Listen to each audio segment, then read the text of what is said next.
Hai, nama aku Ellen May. Aku berinvestasi di pasar saham sejak tahun 2007 dan mengalami crash 2008, 2013, 2018 dan 2020, 2025. Terus aku ada juga lagi nge-live di Igoi aku, Ellen May _official. Yuk langsung aja kita mulai. Di Igoi aku ada chartsnya ya. Oke deh, bahas apa Miss? Pastinya bahas saham Indo, bahas saham US, bahas kripto, apa aja ya, aku akan bahas semuanya. Dan malam hari ini aku juga akan bahas tentang GoTo, saham-saham grup Bakri, saham-saham retail. Aku akan update yang ada di Tok yang di YT, aku share chart di Igoi. Sebelumnya aku mau matiin komen. Selamat malam Ayu Ijo, Vero, teman-teman semuanya. Aku izin matiin komennya ya. Terus ada yang nanya juga tentang Danantara. Oke, Chandra Dewi, halo. Aku akan update di live malam hari ini. Danantara itu intinya sih nanti aku update deh. Pokoknya simple aja gimana. Tapi aku malam hari ini aku pengen bahas tentang GoTo, pengen bahas tentang saham-saham yang lain juga. Start dari IHSG seperti biasanya ya. Dan sebelum saya mulai, saya mau kasih tahu sebelum saya lupa, teman-teman, tanggal 3 Mei jam 10 pagi ada webinar Super Trader, Basic Super Trader. Ini ngejelasin tentang strategi Super Trader tuh kayak gimana. Ya, jadi yang kemarin udah berkesempatan ikut workshop mungkin udah ngerti, yang belum ngerti Super Trader tuh gimana, mau ikut workshopnya masih penasaran, boleh ikut tanggal 3 Mei jam 10. Cara daftarnya langsung aja DM aku BST, nanti akan dikasih URL-nya sama tim aku. Langsung aja kita bahas IHSG hari ini. Nah, kalau kalian nanya IHSG udah naik belum sih? Bull market born on pessimism, tanggal 8 April born-nya grow on skepticism. Sekarang ini lagi posisi skeptis, market tuh lagi posisi skeptis sebenarnya.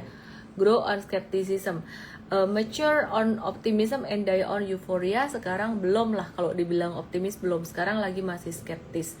Nah, teman-teman perhatikan IHSG itu sebenarnya buat posisi hari ini lagi kena resistance kuat banget di garis merah ini, dimana garis merah ini sudah diuji 3 kali, bahkan 4 kali ya.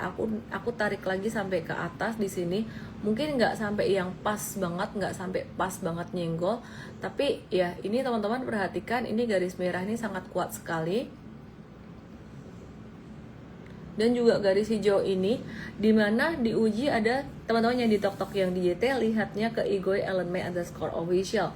Nah, ini diuji 5 kali nih, tanggal 20 September 2024, 23 Oktober, 13 Desember, terus 22 Januari ya.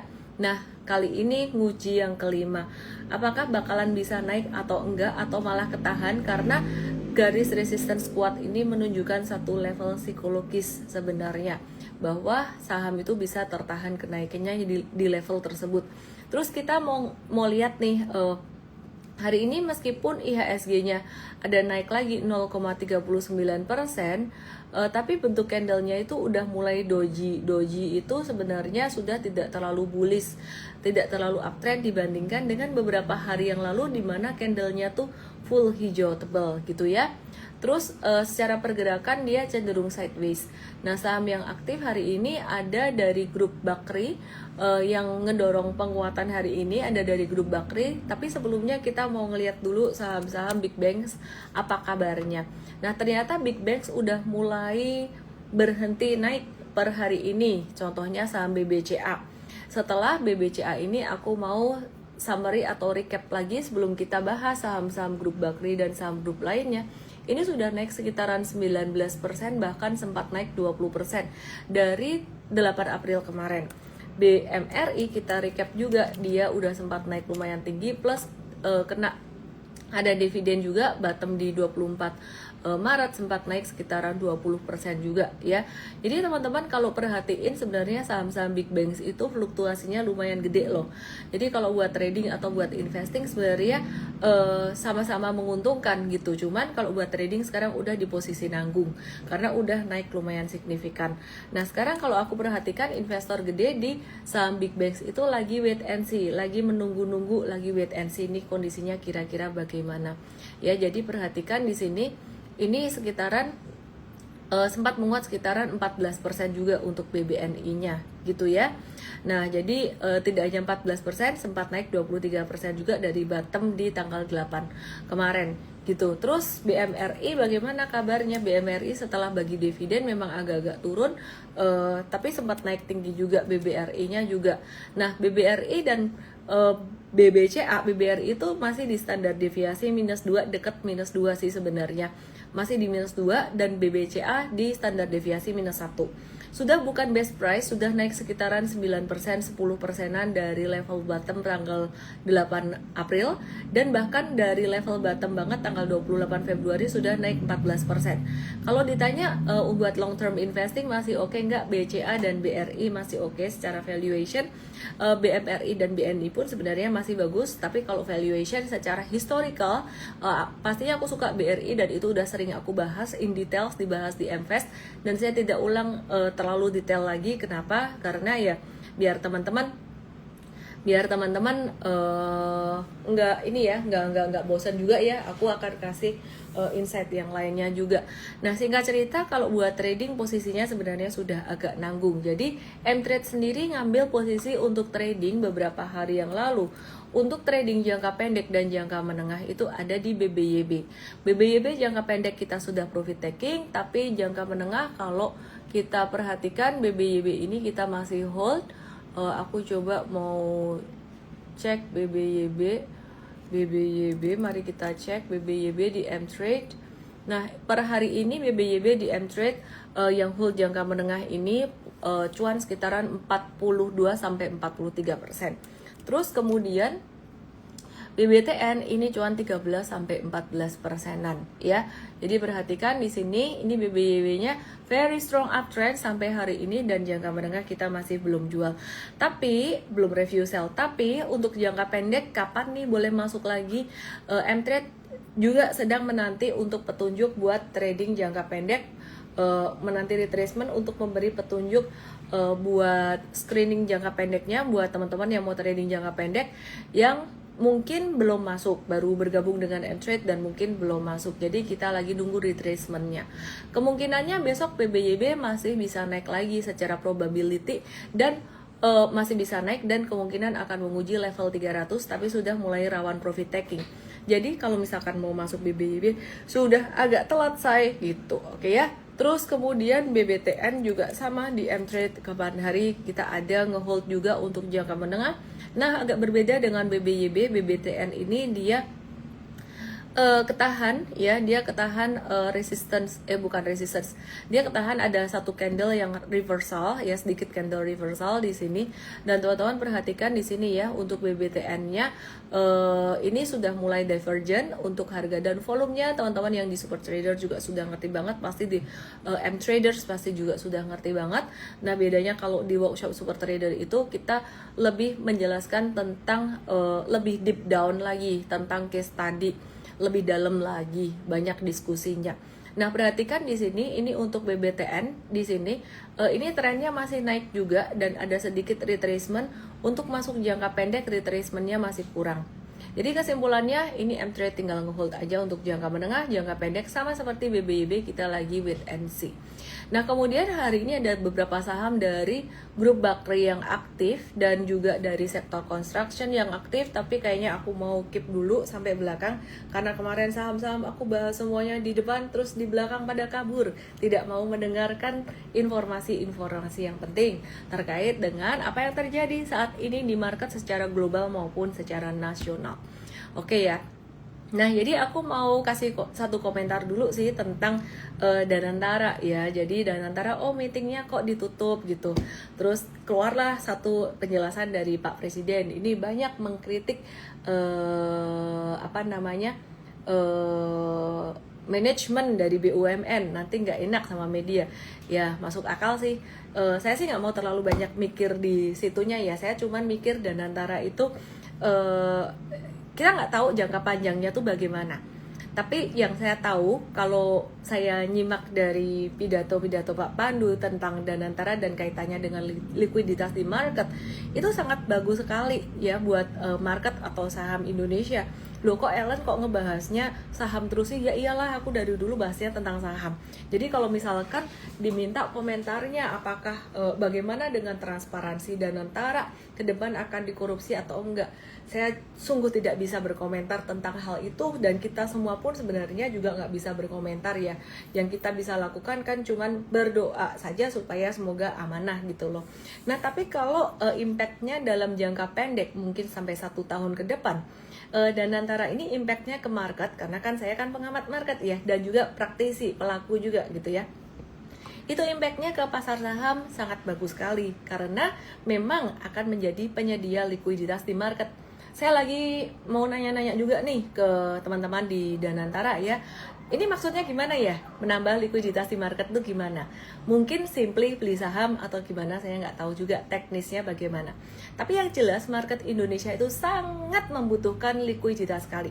Sekarang urutan masalah tidak ada atau sedikit atau berkurangnya sedikitnya likuiditas di market itu sebenarnya kalau bahasa Jawa tuh masalahnya tuh jadi gandeng geret. Gandeng geret itu jadi saling terkait satu dengan yang lain. Nah, tahu nggak sih teman-teman bahwa MSCI itu nggak mau masukin saham-saham di Indonesia yang udah pernah kena UMA itu dalam indeks MSCI-nya, langsung kayak di blacklist gitu, sampai akhirnya bursa itu keluar suara ya, IDX itu Bursa Efek Indonesia itu mengeluarkan satu surat buat MSCI dari bursa sendiri, bilang bahwa tidak akan ikut campur pada independensi MSCI.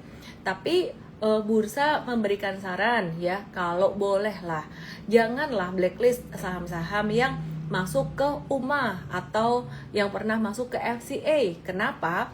Karena UMA atau FCA itu sebenarnya dari IDX itu dibikin bukan untuk nge-blacklist loh, bukan untuk punishment loh untuk emiten, tapi cuman proteksi sementara.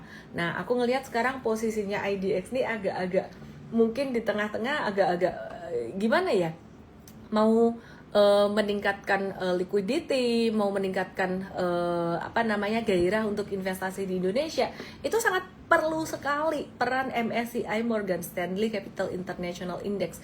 Itu sangat perlu sekali. Kenapa? Karena kalau bobot kita di MSCI itu semakin kecil, itu menjadi benchmark juga buat investor asing. Mereka akan mengurangi saham-saham di Indonesia gitu.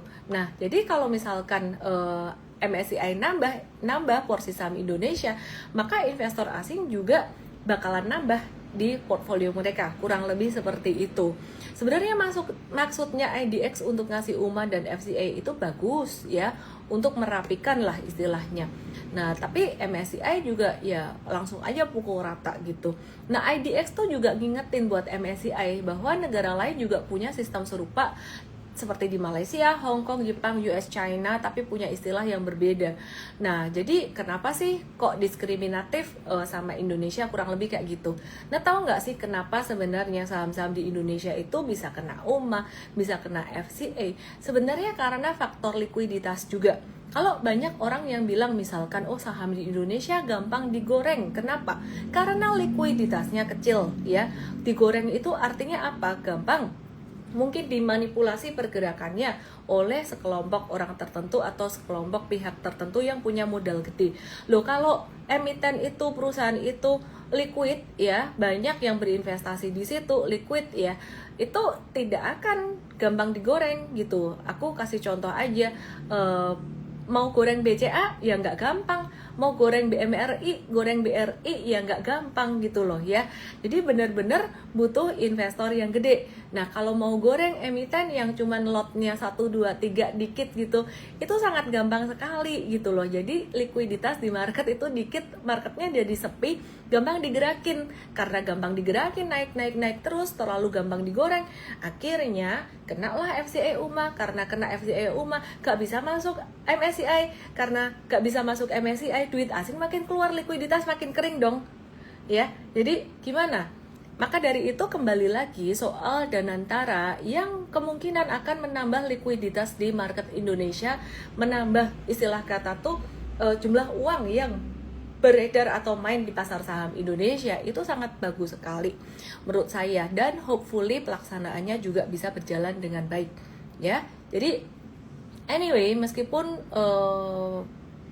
Pak Pres sempat dulu ngomong saham judi atau apa, tapi saya melihat pelaksananya nggak kayak gitu sih. Maksudnya pelaksananya ya peduli kok dengan pasar saham Indonesia, terutama Pak Pandu Syarir ya. Saya dengerin, bukan Pak Pandu tuh sibuk sekali, tidak personal dengan saya ngomong secara langsung, enggak gitu ya. Meskipun saya lagi coba cari waktu ya, sekali aja saya ngomong langsung dengan beliau pas saya interview habis acara Sukor di Hotel Mulia beberapa waktu yang lalu. Saya interview, kata kuncinya adalah mau menambah likuiditas di pasar saham Indonesia. Detailsnya kita tunggu saja nanti, oke? Yang jelas dividen dari BUMN udah masuk ke Danantara. Oke ya, gak usah terlalu takut dengan jangka panjangnya.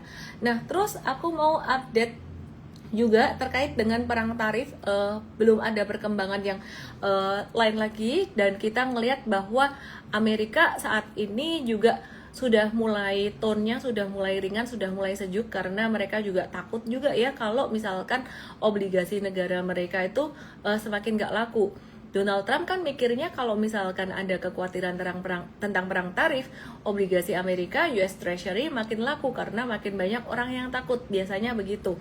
Tapi kenyataannya enggak ya, kalau obligasinya enggak laku, makin murah harga obligasinya, yieldnya makin tinggi, maka kewajiban Donald Trump kewajiban Amerika untuk bayar yield obligasi Amerika jangka panjang itu jadi semakin tinggi. Namun demikian, ada institusi, kalau saya nggak salah ingat, ada JP Morgan justru malah melihat hal ini sebagai kesempatan, malah mereka masuk ke US Treasury. Teman-teman yang ada di Tok yang digital, langsung aja ke Igoy untuk bisa melihat apa yang saya ingin bagikan di saham-saham berikut ini. Nah, ada sentimen positif sebenarnya dari ECB. ECB itu European Central Bank atau Bank Sentral Eropa yang bakalan mau nurunin suku bunga lagi ya, setidaknya jadi 1,5% untuk ngegas perekonomian saat ini di level 2,25%. Igoy aku namanya @ellenmay_official ya, kalau misalkan mau meluncur ke Igoy aku. Oke, jadi sampai Desember ECB ini mau nurunin suku bunga. Nah, kalau nurunin suku bunga itu bisa menggerakkan perekonomian, masyarakat bisa berhutang untuk keperluan baik konsumtif maupun keperluan produktif, dan dengan suku bunga yang semakin sedikit, orang-orang kan kalau mau nyimpen duit di bank ya males juga. Jadi mereka akan lebih masuk ke aset yang lebih berisiko tapi higher return seperti investasi di pasar modal. Jadi saham di Europe itu bisa kena dampak positif dari hal ini, dan ke depan kita akan update juga tentang saham global ya. Saya lagi menyiapkan sesuatu untuk teman-teman supaya kita bisa simak update saham global terus ya. Nah, terus kemudian teman-teman, Donald Trump ini sebenarnya waktu itu sempat mengkritik Jerome Powell karena Donald Trump tuh kepengen bahwa Jerome Powell ini memotong suku bunganya seperti ECB, motong suku bunga ya begitu cepat, tapi belum. Nah, terus dari dalam negeri ya, saya masih mendengar tentang berita-berita yang mengatakan bahwa konglo atau orang kaya di Indonesia duitnya lari ke luar negeri. Saya baca-baca berita seperti itu. Apakah takut disuruh ikut nyumbang ke Danantara? Sebenarnya bukan disuruh nyumbang, tapi mungkin jika diajak untuk berinvestasi, why not gitu. Karena di luar kan juga investor asing aja diajak investasi di Indonesia, barangkali mau investasi lagi. Mungkin bukan karena itu ya. Nah, jadi kemarin karena banyak faktor ketidakpastian baik di dalam negeri maupun di global, mereka mungkin adalah data yang menunjukkan bahwa duit beberapa orang kaya lari ke luar negeri. Saya nggak tahu sampai sekarang masih berlanjut atau tidak. Dan itu juga sebenarnya terjadi di Amerika, dimana dengan adanya pergantian presiden di Amerika dan kebijakan Donald Trump yang masih belum firm saat itu, membuat banyak orang kaya di Amerika mereka mengamankan asetnya ke Swiss. Nah, merespon berita ini aku sebenarnya cuma mau kasih tahu teman-teman, gak usah terlalu panik, gak usah terlalu takut ya. Semua itu ada siklusnya, ada waktunya. Jadi kalau teman-teman khawatir tentang hal itu, sebenarnya khawatirnya harusnya udah dulu-dulu. Kenapa? Karena duit keluar dari Indonesia tercermin dari pasar saham yang waktu itu sempat turun, sebenarnya badainya sekarang sudah mulai berlalu. Teman-teman bisa perhatikan beberapa chart saham berikut ini.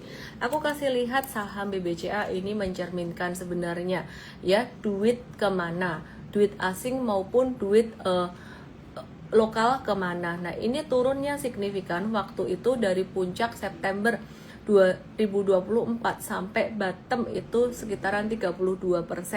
Di tanggal 27 Maret atau 27 Maret itu sudah 32%. Tapi sekarang dari 27 Maret sampai hari ini sudah naik 20%. Jadi kalau khawatirnya sekarang baru lihat berita sekarang kok rasanya agak telat. Ya, mungkin memang ada yang keluar meninggalkan Indonesia, tapi meninggalkannya tuh sudah quite a while sebenarnya. Oke ya, nah terus aku mau bahas banyak saham-saham yang menarik.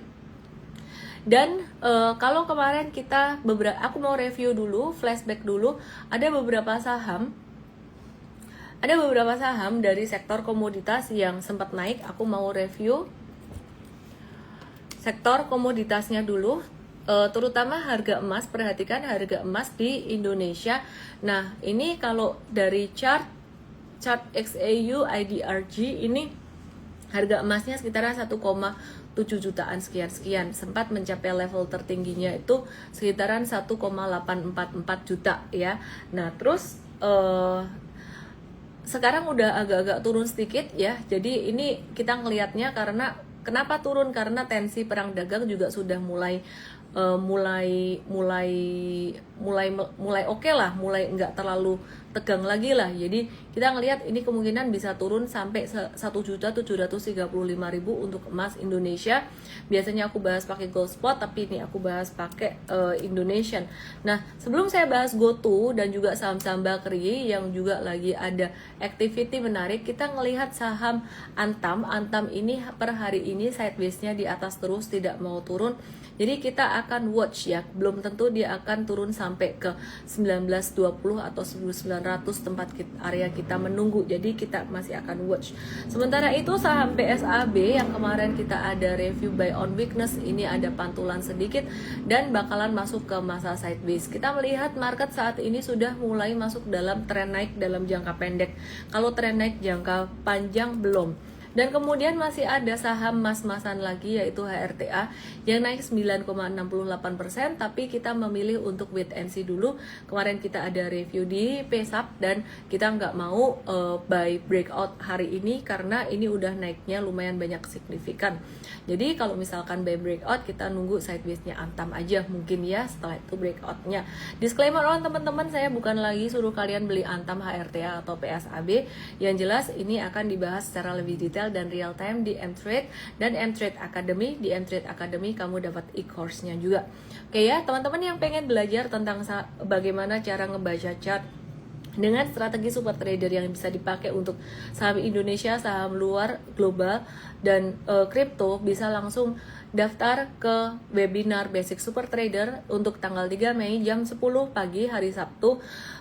Just DM saya BST, oke ya, supaya teman-teman bisa belajar dengan lebih baik. Nanti kita akan kasih URL-nya melalui DM. Just DM saya BST ya. DM-nya ke Igoy biasa lebih cepat dibalas, oke ya. Tapi saya juga akan cek untuk tok-tok juga. Oke, Igoy aku @LME_official. Oke, terus kemudian aku mau nge-review tentang GoTo. Disclaimer, ini bukan satu ajakan atau bukan satu perintah beli. Ya, ini aku kenapa update GoTo dan ini independen, tidak ada titipan dari GoTo. Upside dan downside saya akan bahas ya. Jadi memang informasi ini kita dapatkan langsung dari IR-nya GoTo, cuman saya akan bahas secara independen, baiknya, positifnya maupun buruknya atau kekurangannya. Nah, jadi GoTo sendiri itu adjusted EBITDA-nya sudah mulai membaik dan menjadi positif di kuartal 3 2024. Sejak kuartal 3 2024. Nah, teman-teman bisa lihat ini ya. Ini chartnya, ini performance trend teman-teman yang ada di TokTok, yang ada di YT. Aku share chart di Igoi aku @ellenmay_official, dan informasi ini kita dapatkan dari internal GoTo atau IR-nya GoTo, di mana normal kita selalu berkomunikasi dengan IR dari banyak emiten atau banyak perusahaan untuk mendapatkan informasi yang lebih kredibel dan relevan. Nah, teman-teman perhatikan di sini. Ini GoTo punya performance dari pada first quarter 2025 dibandingkan dengan fourth quarter, third quarter, dan dari tahun 2024 kemarin ini sudah mulai membaik ya, sudah mulai membaik terus, dan sampai hari ini sebenarnya ini adjusted EBITDA-nya. Nah, nanti saya akan jelaskan adjusted EBITDA itu apa dan kenapa pakai adjusted EBITDA, apakah bisa dijustify atau enggak. Nah, kemudian kalau kita perhatikan GoTo meskipun masih rugi, kerugiannya sudah mulai berkurang atau membaik.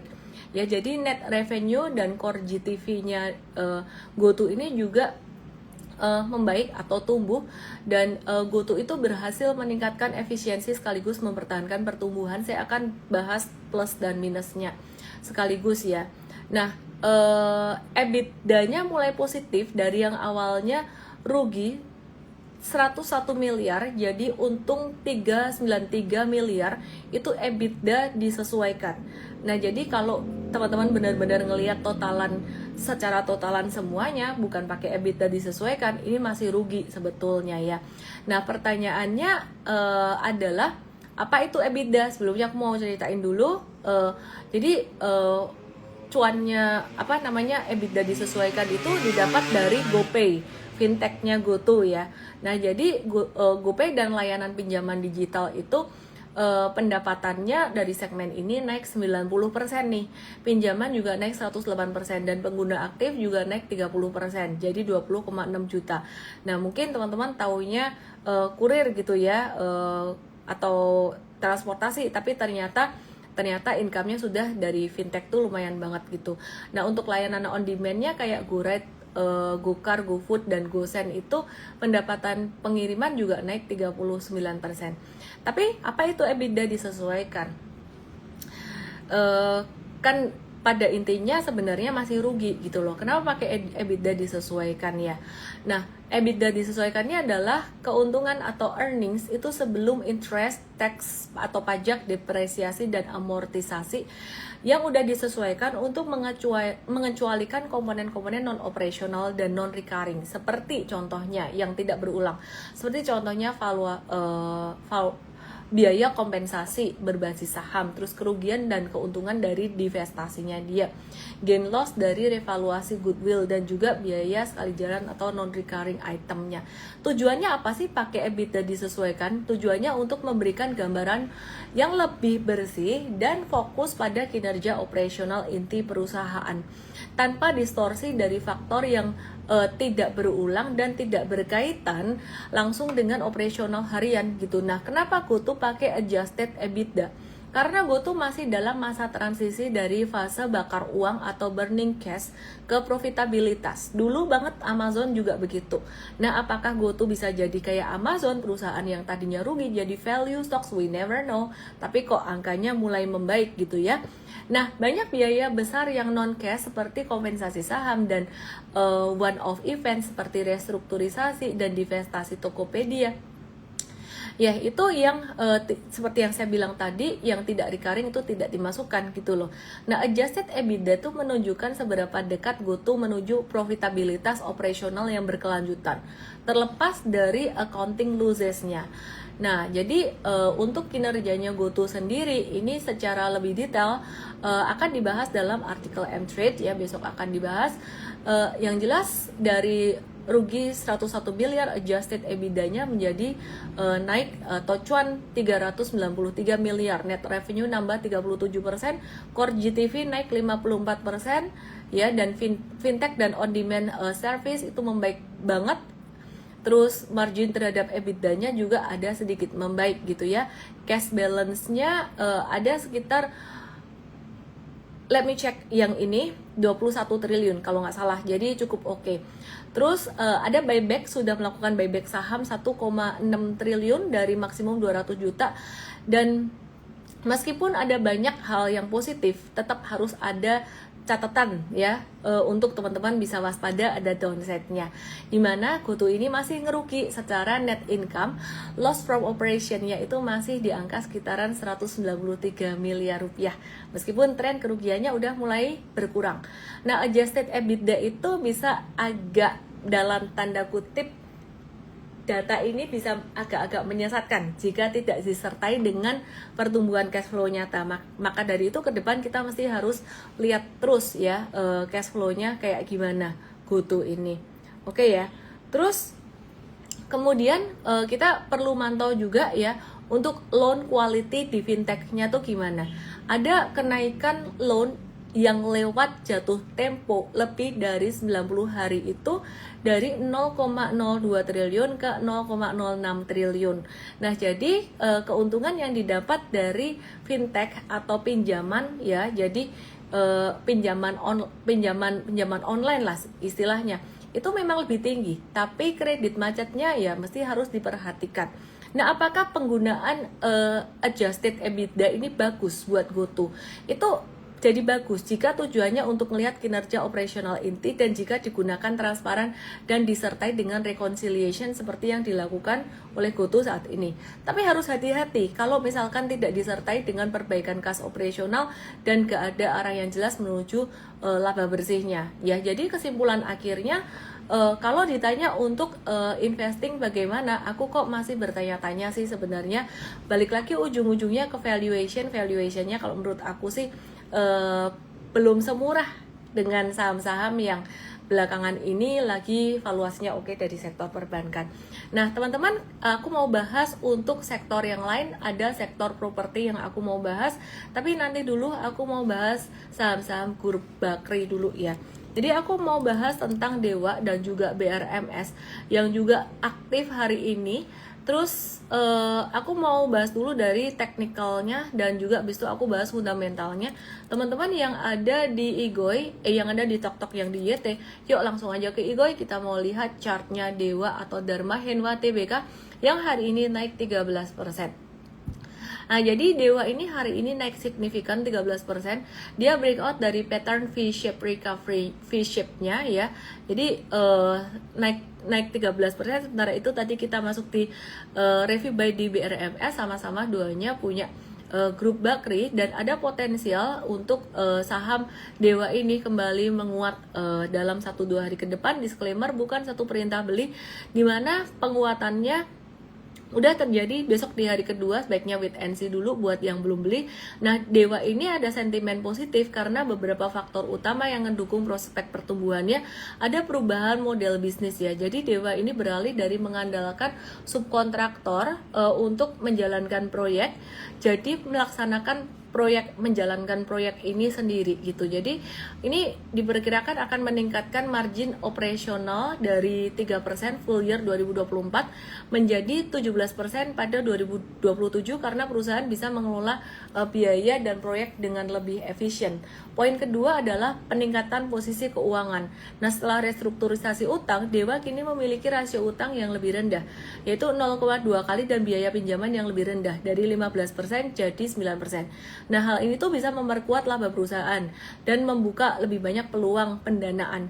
Ketiga, proyek emas Gayo yang dimiliki Dewa ini memberikan peluang buat Dewa buat diversifikasi bisnis dan pertumbuhan yang lebih bagus di sektor mineral selain batu bara. Terus kemudian kemitraan strategis dengan Ithaka Resources itu juga bakalan jadi sentimen positif bagi Dewa. Tapi sekali lagi disclaimer buat teman-teman semuanya, bukan sebagai perintah beli. Yang jelas Dewa dalam jangka pendek akan melanjutkan tren naiknya dalam 1-2 hari ke depan. Jangan dikejar. Buat teman-teman yang masih pemula sebaiknya tunggu retracement saja ya. Teman-teman yang sudah di workshop Super Trader kemarin atau sudah di M-Trade mungkin sudah lebih mengerti tentang bagaimana manage the risk. Sekarang saya mau bahas tentang BRMS ya. Oke, proyeksi pendapatannya Deva dan lain-lain besok kita akan review di morning briefing. Tolong diingetin aja untuk proyeksi pendapatan Dewa. Terus aku mau bahas tentang BRMS ya. BRMS ini aku mau bahas secara technical dulu. Dan BRMS ini chartnya tuh mirip banget sama Dewa gengs ya.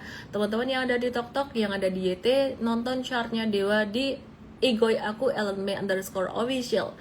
Dan breakout hari ini juga naik sekitaran 7,6% dan masih ada potensi penguatan. Thank you giftnya Mel ya. Masih ada potensi penguatan, resistensinya 430, masih ada potensi penguatan ya. Jadi disclaimer buat teman-teman yang baru belajar, sebaiknya belajar dulu aja. Tanggal 3 Mei jam 10 pagi ada workshop, ada webinar Super Trader gratis, basic Super Trader ya basicnya. DM aku aja BST untuk dapatin linknya, BST. Nah jadi BRMS ini tren besarnya sebenarnya masih sideways, Dewa juga, tapi jangka pendeknya yang sudah mulai naik ya. Jadi aku minta tolong untuk di M-Trade besok bahas kinerjanya Dewa dan juga BRMS secara lebih detail. Mungkin bisa diulang. Nah kemudian untuk first quarter di 2025 ini BRMS membukukan laba sebesar 15 juta US dollar. Itu menarik banget, naik 57% secara kuartalan, dan juga kalau secara tahunan naik 315%, yang merupakan 46% tuh dari estimasi konsumen karena penjualan emas terus meningkat ya. Jadi ini diuntungkan dengan penjualan emas yang harga emas juga terus naik dan terus didorong oleh tidak hanya volume tapi harga emas yang kuat pada kuartal tersebut, first quarter 2025 ini. Nah, jadi nanti kemungkinannya untuk Antam dan juga HRTA, PESAP itu juga masih akan oke laporan keuangannya. Meskipun demikian, gerakan dari fluktuasi chart jangka pendek mungkin tidak selalu sama ya dengan proyeksi fundamental, karena Antam sebenarnya fundamentally numbersnya juga udah menarik dalam beberapa kuartal terakhir itu kan harga emas juga terus naik ya. Yang terakhir laporan keuangan udah naik, dia belum naik harganya, baru kemudian setelah berita rame-rame orang rush beli emas baru kemudian dia naik ya. Jadi tetap harus perhatiin teknikal intinya. Oke. Nah, terus BRMS saat ini diperdagangkan pada 67 kali EV to EBITDA dengan 2% return on equity untuk trailing 12 months. Sebenarnya untuk return on equity ROE 2% ini agak kurang oke. Kalau buat aku BRMS dengan ROE segini, kalau aku sih nggak tertarik buat long term investing, tapi untuk trading oke lah, menarik lah. Oke ya. Nah, terus selain itu Bum Bum gimana kabarnya saham Bum Bum ini? Bum Bum ini adalah saham yang sangat melekat di hatiku karena dia banyak kasih aku pendidikan education di market langsung di tahun 2008 dulu. Ya, karena dia sangat membumi sekali. Sampai akhirnya saya belajar banyak dari saham ini. Oke? Nah, tapi setelah di grup Salim masuk ke sini, ini Bum Bum ini jadi lebih bagus nih likuiditasnya, trennya juga lebih oke, fluktuasinya juga lebih oke. Dan kita perhatikan saat ini dia membentuk V-shape recovery dan ada lagi bentuk handle. Kita lagi watch juga ada potensial untuk Bum Bum dia bisa ngeboom juga seperti BRMS dan Dewa. Disclaimer teman-teman semuanya, si Bum Bum ini dia berencana ekspansi ke sejumlah komoditas seperti emas, tembaga, bauksit hingga alumina. Nah, jadi ini satu hal yang bagus juga ya, seperti Bum Bum ya. Pasar batubara sekarang lagi ditekan perang dagang, tapi Bum Bum optimis harganya bakalan stabil ya. Oke. Jadi itu Bumi Resources. Terus, nah sekarang setelah kita bahas GoTo, kemudian saham-saham grup Bakri, sedikit kita mau move ke sektor retail. Teman-teman yang ada di TokTok, M-Trade ID langsung aja menuju ke Igoy aku _official, dan yang ada di YT langsung ke Igoy. Jangan lupa tanggal 3 Mei jam 10 pagi ada webinar gratis namanya Basic Super Trader. Kalau mau ikut caranya simple, gampang aja, langsung aja DM aku BST, nanti kamu akan dapat URL-nya. Jadi kalau belum berkesempatan ikut workshop Super Trader, kamu ikut webinar gratisnya dulu supaya kamu bisa ngerti ini apa sebelum memutuskan untuk ikut workshop. Langsung aja kita bahas saham retail yaitu ACES dan juga ERA. Bagaimana kabarnya ACES dan ERA? Nah, kita bicara dulu soal tantangan makroekonomi saat ini ya. Daya beli itu masih melemah di first quarter 2025 meskipun ada libur lebaran ya. Tercermin dari indeks penjualan real atau IPR-nya pada Maret 2025 itu cuma tumbuh 0,5% secara tahunan. Indeks keyakinan konsumen pun juga turun ke level 121, yakni level terendah sejak 2022 akibat kenaikan harga BBM. Nah, untuk ACES sendiri atau ACES Hardware, penjualannya tuh tumbuh cuma 4,8% secara tahunan di second month 2025. Pada first quarter 2025, ACES itu udah ngebuka 4 gerai baru dan targetnya ngebuka 20 gerai baru di 2025. Namanya sekarang udah ASKO sebenarnya ya, Aspirasi Hidup Indonesia gitu.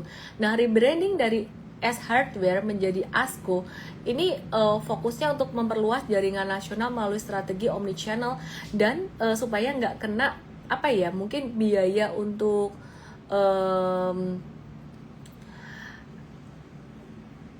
ada biaya-biaya tertentu yang bisa dipangkas ya, but I need to make sure juga sebelum ngomong ini, oke ya. Terus aku mau kasih lihat kalian untuk chartnya ACES, teman-teman yang di TokTok, yang di IT, langsung ke IG aku @ellenmay_official. Nah, ini ACES secara fundamental valuationnya juga lagi murah. Kita ada infoin di MFest beberapa hari yang lalu sebelum harganya naik seperti hari ini, dan teman-teman bisa perhatikan di sini ya. Bisa perhatikan di sini, sempat beberapa hari kemarin trennya turun, sekarang sudah mulai naik dan sudah mulai beranjak untuk menuju uptrend, asalkan Donald Trump gak aneh-aneh lagi. Sekali Donald Trump aneh-aneh, semua ini bisa berbalik. Jadi teman-teman, meskipun market sudah mulai uptrend, ya janganlah terlalu greed juga, pakai akal sehat, jangan tahu takut. Secukupnya, takut itu diperlukan untuk ngejaga ya money management kita, tapi jangan tahu takut berlebihan, berani jangan jadi serakah ya. Jadi hari ini kita ada review untuk ACES karena dia membentuk pattern seperti ini, proyeksinya bisa menuju sekitaran kemungkinan 615, disclaimer on teman-teman, bahkan kemungkinan bisa ke 635 dalam beberapa hari ke depan. Disclaimer teman-teman, kalau nggak kejadian jangan ngocehin saya ya. Oke. Nah, jadi secara teknikal kita juga melihat untuk saham ERA sendiri. Tadi kita ada review buy untuk buy breakout dan kemudian ada sedikit retracement di sini sehingga yang ngantri di bawah-bawah juga udah mulai dikasih ya. Nah, jadi ERA sendiri hari ini ada sedikit breakout meskipun ada banyak resistance di sini. Ada banyak resistance untuk ERAA, ERA Jaya Swasembada. Ini kita main teknikal aja jangka pendek ya. Penjualannya tumbuh hanya 8,5% saja secara tahunan. Valuasinya ERA ini lebih terdiskon, dia terdiskon sekitaran 31%. Current PE-nya 6,8 kali aja dibandingkan secara tahunan 9,78 kali ya. Hopefully tahun ini ada pemangkasan suku bunga yang harusnya dipangkas di bulan Juni atau September kok. The Fed sempat ngomong gak ada pemangkasan suku bunga, tapi hopefully ada. Oke ya, terus ada dividen gede banget dari DMAS mau bagi dividen dengan yield 16,48%. Come date 7 Mei, hati-hati 8 Mei habis itu turun, maka kemarin DMAS naiknya tinggi banget. Sebenarnya tips untuk dividen investing tuh belinya bukan pas naik tapi pas turun ya. Ini atau ngapalin saham-saham yang mau bagi dividen tinggi. Akra bagi dividen yang lumayan gede, yieldnya sekitaran 8%, come date 7 Mei dan juga udah naik signifikan. Traders gak usah kejar dividen ya, sedangkan kalau investor jangka panjang yang udah value investing just enjoy aja. Jadi kalau turun gak usah takut.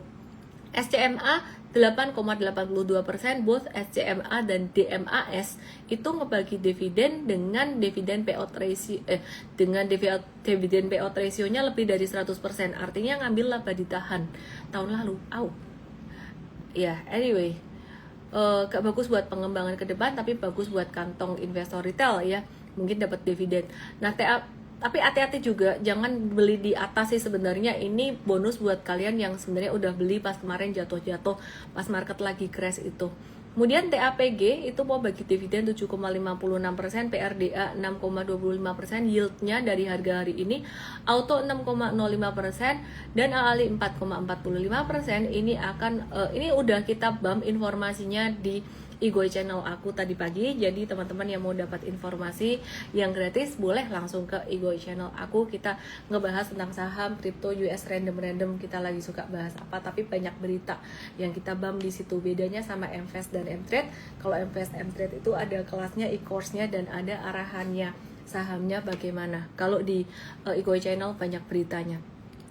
Oke, saham construction gimana kabarnya? Yang di tok-tok yang di detail langsung ke Igoy untuk melihat kabarnya saham construction.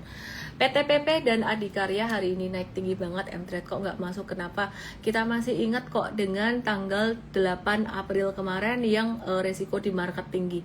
Jadi ini yang saya maksud dengan volatilitas di market sangat tinggi sekali. Kalau hancur, jatuhnya cepat, naiknya cepat gitu ya. Nah, jadi ketika hancur, jatuh banget, gak perlu terlalu takut ya. Justru itu waktunya teman-teman buy, mungkin bukan di saham PTPP ini ya, kemarin kita bahasnya pas turun.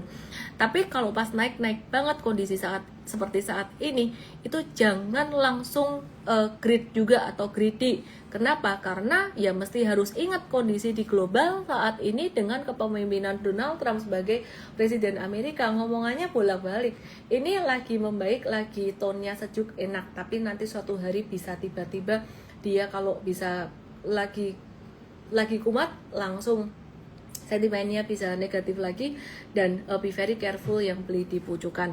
Nah, jadi PTPP sendiri sebenarnya untuk emiten construction secara fundamental itu yang paling menarik, paling bagus, tapi timing belinya kok agak ketinggian. Dan kemudian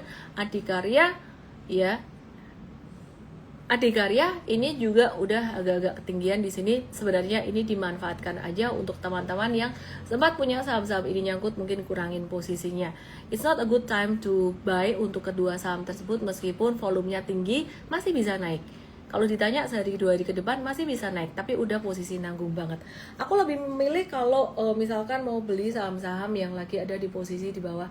Kayak Mtrade tadi sebenarnya ada satu review buy, tapi aku nggak sebut di live malam hari ini karena kalau di Mtrade dikasih reasonnya udah jelas, teman-teman tahu lah ya. Ada review buy satu saham perbankan yang ada di Mtrade yang justru habis bagi dividen dia malah jatuh, turun, padahal perbankan yang lainnya naik.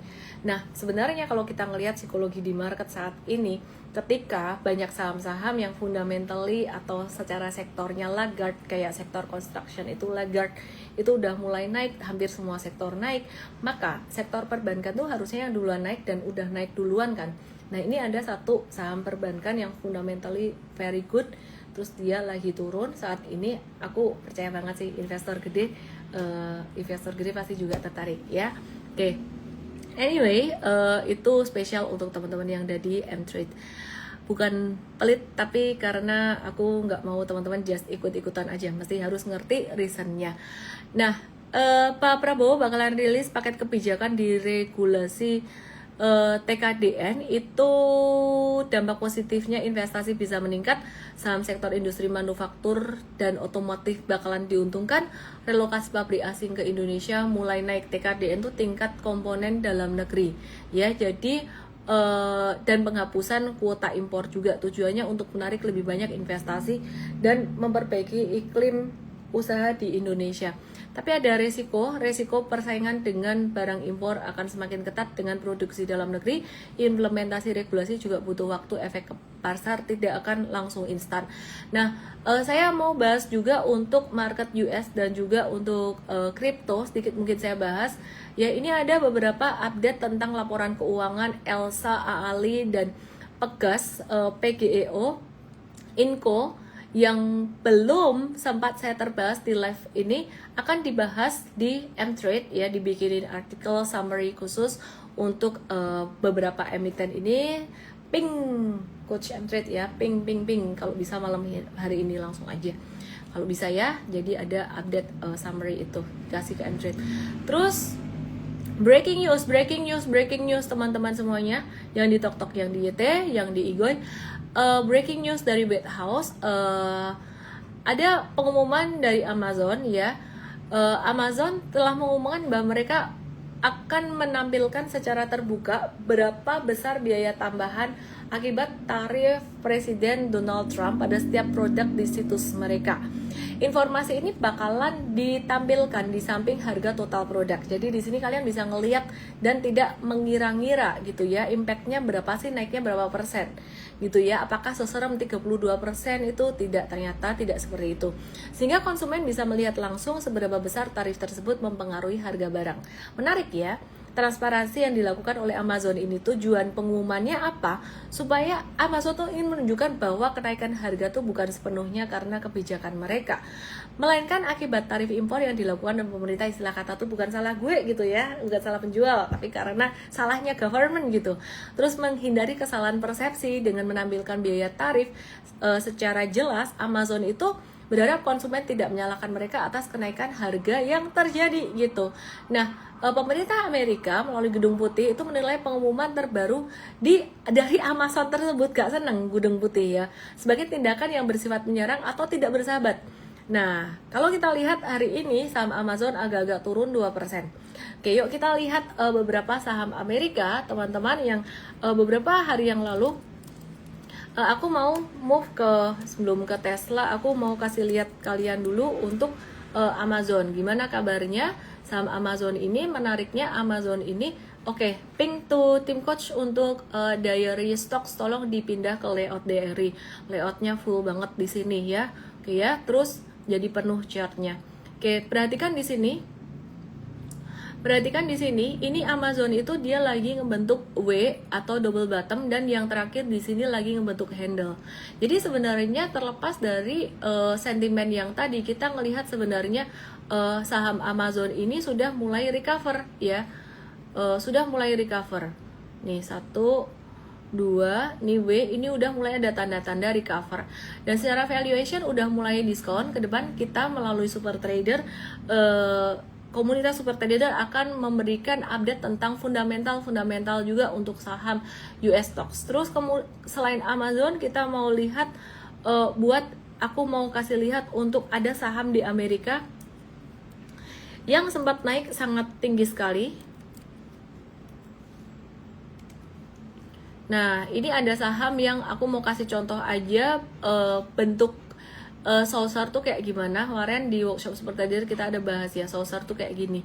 Ini contohnya, ini tanda bullish reversal yang sebenarnya cukup menarik sih ya, lumayan menarik. Terus kemudian kita ngelihat teman-teman yang suka jalan-jalan ya, ada saham Royal Caribbean RCL ya, RCL ini juga udah mulai bullish reversal. Kita ngelihat di Amerika banyak yang sudah mulai bullish reversal juga, tidak hanya di Indonesia. Nah, terus selebihnya kita akan bahas di morning briefing M-Trade besok ya, dan banyak banget ini yang aku mau update terkait US stocks juga nanti kapan-kapan, karena melalui M-Trade aku gak bisa update US stocks, sementara aku update di Igoi channel aku. Hopefully bisa berguna. Ini viewernya udah turun, kayaknya pada mau denger saham Indonesia aja. Tapi aku tetap akan share tentang US stocks dan global market supaya teman-teman bisa mendapatkan manfaat yang maksimal. Aku mau update berita US stocks malam hari ini melalui Igoi channel aku just bam di situ ya. Jadi langsung aja beberapa berita yang tim aku udah kumpulin, aku akan bam di Igoi channel. Lanjut di Igoi channel. Selamat malam teman-teman semuanya. Semoga bisa bermanfaat. Jangan lupa belajar di webinar Super Trader basic ya, khusus yang basic webinar Super Trader jam 10 pagi tanggal 3 Mei Sabtu, gratis. Langsung aja DM aku BST, nanti dikasih URL-nya. Aku nyalain komennya sebentar, aku pengen tahu apa yang kalian pikirkan. Oke, saat ini saham terworth untuk investasi long term saham apa? Ini pertanyaannya, termurahkah valuasinya, atau tertinggikah dividennya, atau paling defensifkah? Beda-beda. Kalau yang paling aman, paling defensif ya BCA gitu. Tapi kalau yang ditanya termurah dari banking ya ada BRI. Tapi kalau ditanya yang paling tinggi dividen, ada saham yang lainnya pastinya ya. Oke, terus kalian dengar nggak suara ngoroknya Ara? Oke, Bobo di bawahku mau lihat nggak? Mau lihat Ara? Bangun? Oh ya wish. Thank you yang baru follow aku di Igoi, teman-teman yang di TokTok salam kenal, teman-teman yang ada di YT salam kenal juga. Feli gimana, Inko gimana? Kita lanjut besok ya. Teman-teman yang di TokTok, thank you giftnya. Yang di YT, thank you. Subscribe YT aku, nanti aku bikinin konten-konten dedicated di YT. Terima kasih juga yang di Igoy. Isat ketinggian Pak. Oke ya. Masuk radar M-Trade kok di watch, kita watch ya. Isat watch.